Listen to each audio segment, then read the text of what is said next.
The gentle rhythm of a newborn's breath, the profound stillness that follows a deep meditation, or the sudden, overwhelming empathy felt for another's unspoken pain.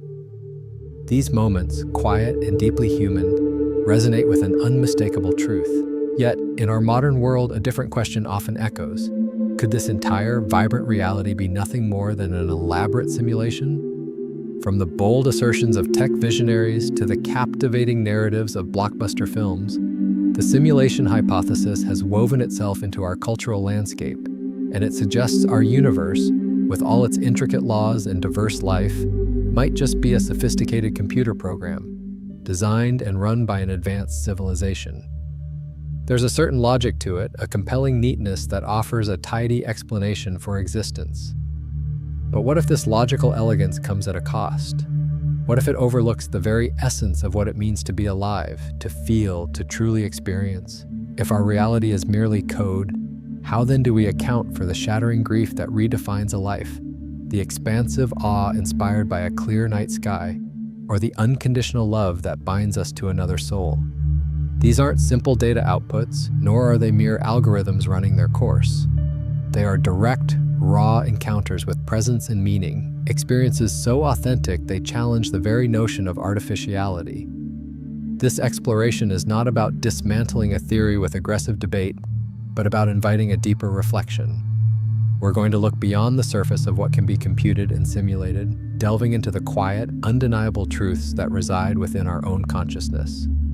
We'll explore insights from philosophy, discoveries in neuroscience, and most importantly, the felt reality of human emotion.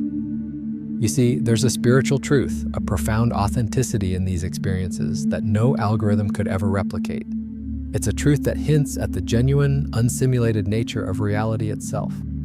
Watch this video till the end, because by the end, you'll see why one specific feeling, something you've likely experienced yourself, might be the single most powerful evidence that this life is absolutely real. If that kind of journey speaks to you, make sure you're subscribed so you never miss these deeper conversations. Let's dive in.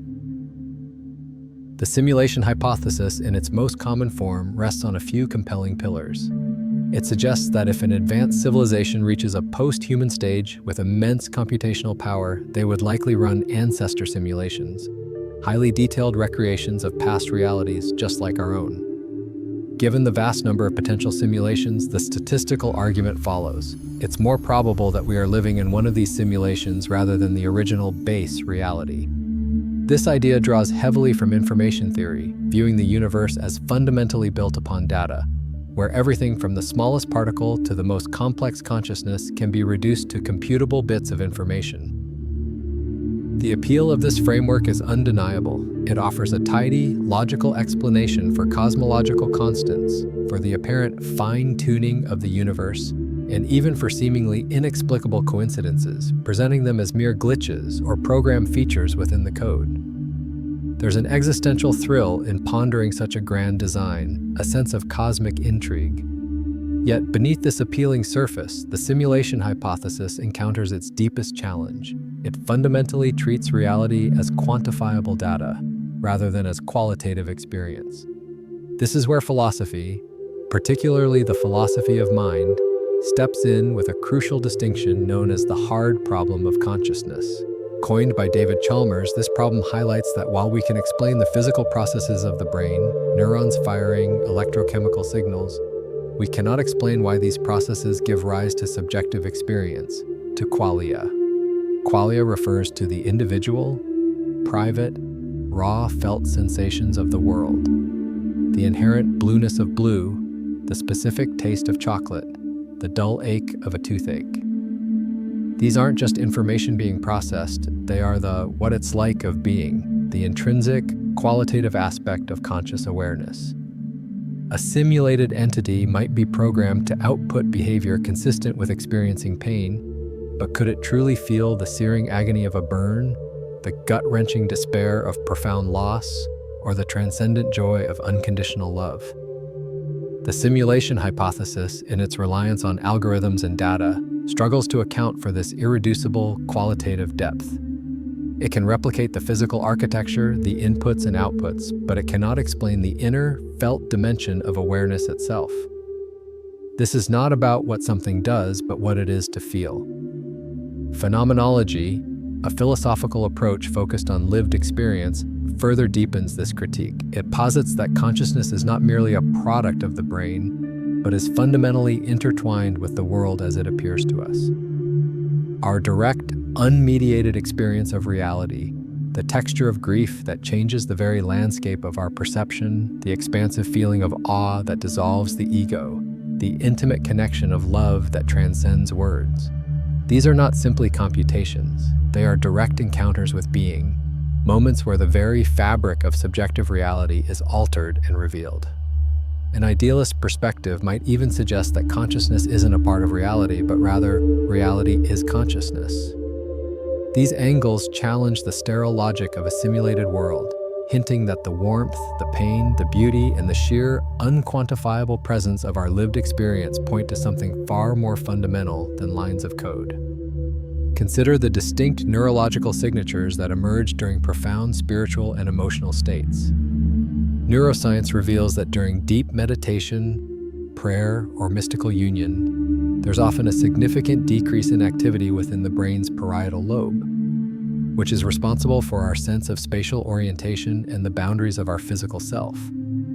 This deactivation correlates with reported feelings of unity, timelessness, and a dissolution of the ego, a direct, felt connection to something larger than oneself. This isn't just sensory input being processed, it's a reordering of the very architecture of perception, a surrender to a state beyond individual identity. While a simulation might attempt to replicate the external appearance of such states or even trigger specific brain regions through direct stimulation, it cannot replicate the intrinsic meaning, the transformative surrender, or the direct, undeniable awareness that defines these experiences. A program can model behavior, but it cannot know intentionality or possess genuine consciousness in the way a living being does. Think about the raw, visceral reality of grief. It's not simply a thought, it's a physical weight, a constriction in the chest, a pervasive emptiness that reconfigures the entire world. It reshapes your perception of time, memory, and even identity. This isn't a pre-programmed response. It's a profound, often excruciating process of transformation. Can a simulation truly feel the silent, aching void left by a loved one, or the paradoxical solace found in deep despair? Similarly, consider the unbidden expansion of awe. It's a moment when the mundane falls away, and you are gripped by the sheer magnitude of something. A vast landscape, a piece of music, a profound insight. And in that moment, your individual self recedes, leaving only pure, unmediated presence. These are not outputs of code, they are direct encounters with the living fabric of reality itself. This leads us to a deeper understanding. Perhaps experience isn't merely created by the world, but in a profound sense, it is the world. Perspectives like phenomenology emphasize that consciousness is fundamentally about the lived, embodied experience of the world, not just a detached observation. Our awareness is not separate from the reality it perceives, it is intertwined with it. This is why embodiment is so critical. A simulated being lacking a true biological body, with its intricate nervous system, its inherent vulnerabilities, and its capacity for pain and pleasure, cannot truly feel what it's like to exist. It cannot feel the subtle shift in air before a storm or the exhaustion that precedes a breakthrough. These profound human experiences, grief, awe, spiritual awakening, carry a weight and presence that cannot be faked. They are not mere cognitive states, they are deep somatic and spiritual encounters. They involve a surrender, a letting go, a transformation that touches the very core of being. What makes them so undeniably real is precisely their capacity to dissolve the illusion of separation and reveal a profound, unmediated presence, a living, breathing reality that no machine, no matter how advanced, can ever truly mimic.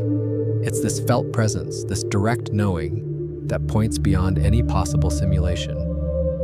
Beyond the computations, the data points, and the intricate algorithms lies a truth so fundamental it underpins everything. That presence, awareness, and spiritual depth are not merely side effects of reality. They are the real. This perspective, echoed across millennia in mystical traditions, suggests that what we perceive as reality is but a shimmering veil over a deeper, unnameable presence. Kabbalah speaks of the Ein Sof, the infinite without end, a boundless, unknowable source from which all creation emanates. It is the ultimate reality, beyond any form or limitation. Advaita Vedanta, from ancient India, points to Brahman, the supreme, impersonal, and all-pervading reality, the one ultimate truth from which the entire universe springs, with everything else being an appearance, a play of consciousness. And in Neoplatonism, there is the One, a transcendent, ineffable source of all existence from which everything derives its being. These traditions consistently affirm that the most real, the most profound aspect of existence is not what can be measured, quantified, or simulated, but what is inherently alive, conscious, and irreducible. A simulation, no matter how sophisticated, can never truly be. It can represent, it can process, it can display, but it lacks the fundamental grounding of being itself. It is a derivative, a reflection, a set of instructions. It has no uncreated core, no self-existing ground. It can compute the complexities of a forest, but it cannot be the living, breathing essence of that forest. It can mimic the visual and auditory experience of a profound silence, but it cannot be the infinite stillness that holds all sound.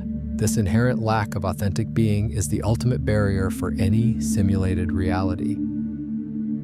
When we experience moments of deep stillness, when the ceaseless chatter of the mind subsides, what remains? A profound, undeniable awareness. When we are consumed by awe, standing before a breathtaking landscape, the sense of separate self dissolves and we merge with the vastness. When we feel a profound connection with another, an intuitive understanding that transcends words, we are touching something that no code could ever produce. These are not merely subjective interpretations of data, they are direct encounters with the very essence of what is real. They are moments when we touch the uncreated, the unprogrammed, the living truth that underlies all phenomena. This suggests that what we are fundamentally is not merely a player in a simulation, but rather the very awareness in which any simulation, if it existed, would arise. You are not inside a program, you are inside awareness. The stillness you can access within, the limitless love you can feel, the profound, inexplicable sense of presence that occasionally washes over you.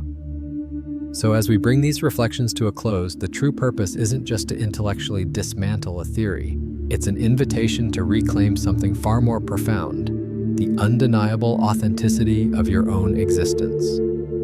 The simulation hypothesis, with all its clever logic, ultimately falls silent when confronted with the raw, lived truth of a human life. No matter how perfectly a simulated world might render a starry night, it can never truly feel the quiet reverence it inspires. No matter how convincingly it depicts sorrow, it can never be the shattering, transformative journey of grief. Because a simulation, by its very nature, doesn't genuinely live, it doesn't love, it doesn't suffer, it doesn't awaken. Trust the undeniable reality of your inner world, the sacred ground of your own awareness. For in its depth, its capacity for boundless joy and profound sorrow, and its inherent yearning for meaning, lies the irrefutable proof that what you are and what this reality is utterly, vibrantly real. If this journey into deeper awareness resonates with you, consider subscribing to Beyond Reality for more explorations into the nature of consciousness and existence. Perhaps one of the 2 videos on your screen now could be your next step into these quiet, powerful truths. Thanks for watching.